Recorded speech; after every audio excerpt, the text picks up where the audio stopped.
ใจที่จะดำเนินชีวิตต่อไปเมื่อได้รับกำลังใจซึ่งประโยชน์เหล่านี้ย่อมเกิดได้จากการฮือธรรมซึ่งเลิศกว่าการฮือตานดังแสดงมาเมื่อข้างต้นพระบาลีที่กล่าวว่าการฮือธรรมะเป็นธรรมทานชนะการฮือทั้งปวงดังนี้เพราะการฮือตานแม้จะผูกมิตรผูกไมตรีได้ก็อาศัยเปลี่ยนแปลเป็นอย่างอื่นได้เพราะเป็นเรื่องของผลประโยชน์ทางกายและทางกายเป็นหลักเมื่อฮือเขาก็มีไมตรีตอบด้วยหากไม่ให้เขาก็อาจไม่พอใจกลายเป็นศัตรูไปเสียก็ได้การฮือธรรมะนั่นเป็นผลประโยชน์ทางใจเป็นเครื่องผูกใจซึ่งซึมซับแน่นแฟ้นมั่นคงกว่ากลายเป็นอื่นได้ยากทั้งการฮือธรรมเป็นเหตุฮือผู้รับบรรลุคุณธรรมชั้นสูงคือมรรคผลนิพพานก็ได้เพราะเหตุนั้นพระจอมไตรจึงตรัสยกย่องสรรเสริญการฮือธรรมว่าเป็นเลิศกว่าการฮือทั้งปวงสำหรับการฮือธรรมอย่างก็คือฮืออภัยนะฮืออภัยก็สำคัญเหมือนกัน เรียกกันอย่างหนึ่งว่าอภัยทานหมายความว่าการฮือความไม่กลัวคือสิ่งที่ไม่เป็นภัยแก่ผู้อื่นโดยปกติจะหมายถึงการยกโทษให้การไม่ถือโทษโกรธเคืองไม่ถือสาหาความกันต่อไปนะเป็นเรื่องของจิตใจที่ปล่อยวาง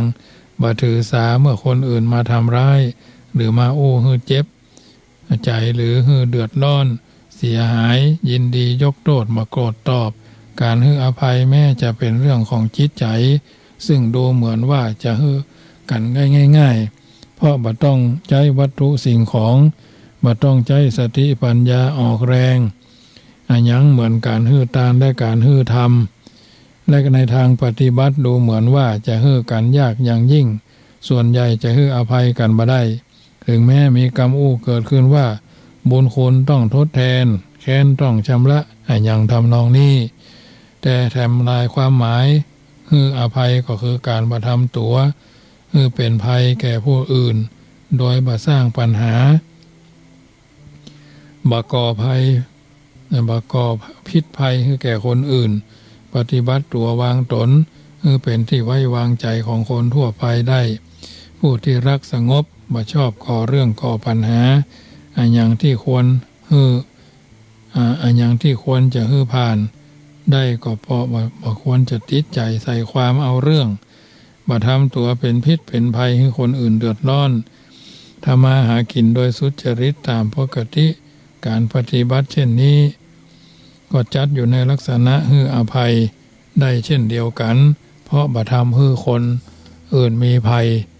บ่ทำฮือคนอื่นเกิดความหวาดกลัวหรือหวาดหวั่นกังวลแก่คนทั่วไปการฮืออภัยเป็นเครื่องผูกสามัคคีกล่าวคือยอมรับนำมาซึ่งความสมานฉันท์ความปรองดองฮักใคร่กันทำให้อยู่กันอย่างสันติเป็นปกติสุขบ่ต้องหวาดระแวงว่าจะมีศัตรูหรือผู้ปองร้ายมาทำร้ายตนบ่ต้องวิตกกังวลจนนอนบ่เป็นสุขอย่างเช่นพระสงฆ์ทั่วไปอยู่กันอย่างสามัคคีและสงบสุขทางนี้ก็เพราะว่ามีธรรมเนียมของพระสงฆ์อย่างหนึ่งที่เกี่ยวกับเรื่องนี้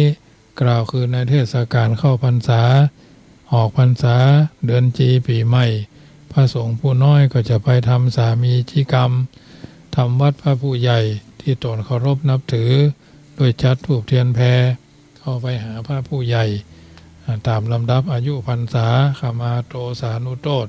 พระผู้ใหญ่ก็รับขมายกโทษคือพร้อมกล่าวขอขมาพระผู้น้อยตอบเช่นเดียวกันธรรมเนียมของพระสงฆ์เช่นนี้มีมาแต่สมัยพุทธกาลเป็นธรรมเนียมการขอโทษคืออภัยกันระหว่างอุปชากับสัตธิวิหาริกอาจารย์กับศิษย์ผู้ปกครองกับผู้ใต้ปกครองแม้จะทำให้ล่วงละเมิดหรือทำผิดร้ายกันจริงๆก็ตามผลที่ได้รับก็คือความสามัคคีพร้อมเพรียงกันของสงฆ์ทำให้พระสงฆ์อยู่กันอย่างปกติสุขนับถือกันตามลำดับอาวุโสสามารถอดทนและให้อภัยต่อกันได้และการให้อภัยเป็นเครื่องผูกสามัคคีดังนี้ จึงนำมาเสนอให้ญาติโยมสาธุชนท่านผู้ฟังทั้งหลาย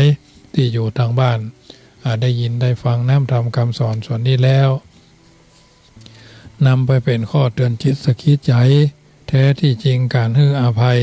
ก็คือการประจองเวรกันนั่นเองการประจองเวรก็คือการประพฤติพยาบาทอาฆาตเครียดแค้นบ่คิดปองร้ายหมายทำตอบแทนยุดใจไว้ด้วยขันติธรรมควบคุมใจให้สงบเย็นลงได้เพื่อให้อภัยได้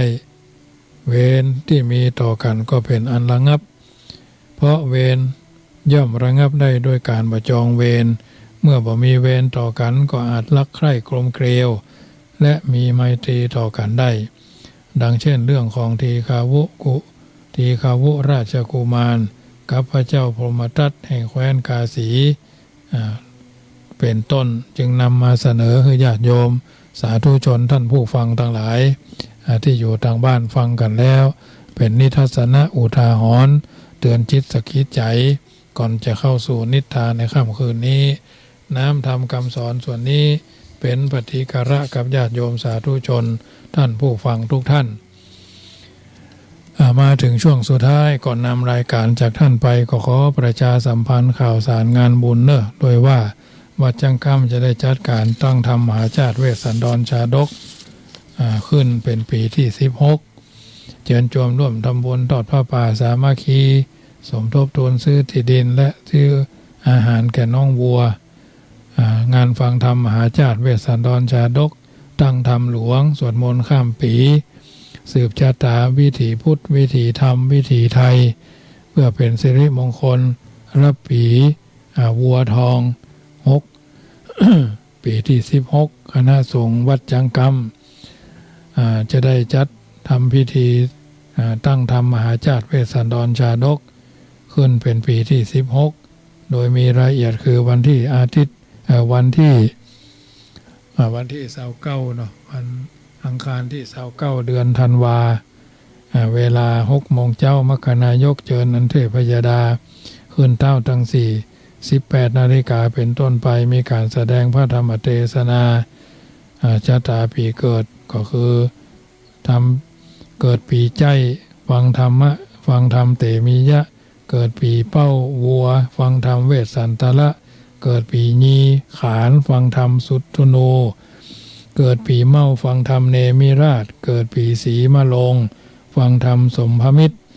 6ปีไส้งูน้อยฟังธรรมภูริทัต7ปีสง่ามะเมียฟังธรรมสุทธนะ8ปีเม็ดมะแมฟังธรรมช้างสตัน9ปีสารวอกฟังธรรมมโหสถ10ปีเล่าไก่ฟังธรรมสิทธาต11ปีเซตหมาฟังธรรมกุศราช12ปีไก่จ้างหมูฟังธรรมสุตตโสมทำมาลัยเก้ามาลัยปายแล้วก็คาถาพันรวมแล้วเป็นพระเจ้า10จาตุเนาะซึ่งเทศนาธรรมในคืนวันที่29รวมแล้วเป็น13กันเนาะ13กันซึ่งก็ถือว่าเอาท่านทั้งหลายมีโอกาสร่วมกินร่วมทานกันได้เป็นเจ้าภาพกันละ 1,000 บาทจำนวน14กันหรือวันนั้นพุธที่30ธันวาคม63ก็เชิญร่วมทำบุญเป็นเจ้าภาพกันเทศมหาชาติจำนวน15กันเนาะ15กันละ 2,500 บาทก็เจ้าภาพปีชวดหนูพระธาตุเจ้าสลีจอมตองจันทศพรปีฉลูวัวพระธาตุเจ้าลำปางหลวงขานเสือจ่อแฮเทาะกระต่ายแจ้แห้งมาลงงูใหญ่วัดพระสิงห์มาเสง7ยอดมะเมียพระเจ้าเวดากองมะแม่พระธาตุดอยสุเทพบอกลิงนครพนมละกาไก่หทิพูนชัยปีจอหมาจุฬามณีกุลหมู่พระธาตุเจ้าดอยตุงเกิดชะตาปีบะแน่บะนอนก็คือพระเจ้าคุณพระพุทธพระธรรมพระสงฆ์เป็นลำดับไปอันนี้ถือว่าเป็นธรรมเทศนาวันที่30วันที่31ก็เวลา23 นาฬิกาถึง24 นาฬิกาเจริญพระพุทธมนต์สวดมนต์ข้ามปี1 มกราก็เวลา8 โมง เจ้าก็เริ่มพิธีการมีการตานเข้าใหม่กันตามวัดตามวาทุกบ้านคณะสถาบ้านพระบาทพระมุ่นบ่อหินก็ตานเข้าใหม่กันวัน9 โมงก็เริ่มพิธีบังสกุลสืบชะตาสะเดาะเคราะห์กับผู้ที่มาร่วมพิธีในวันที่1 มกราคม 64อันนี้ก่อนน้อมเอิญเจริญพรร่วมทำบุญทอดผ้าป่า 1,000 กล่องละ100 บาทหรือ99 บาทร่วมบุญสมทบทุนชำระค่าที่ดินเพื่อน้องวัวน้องควายวัดจังคำตามวัตถุประสงค์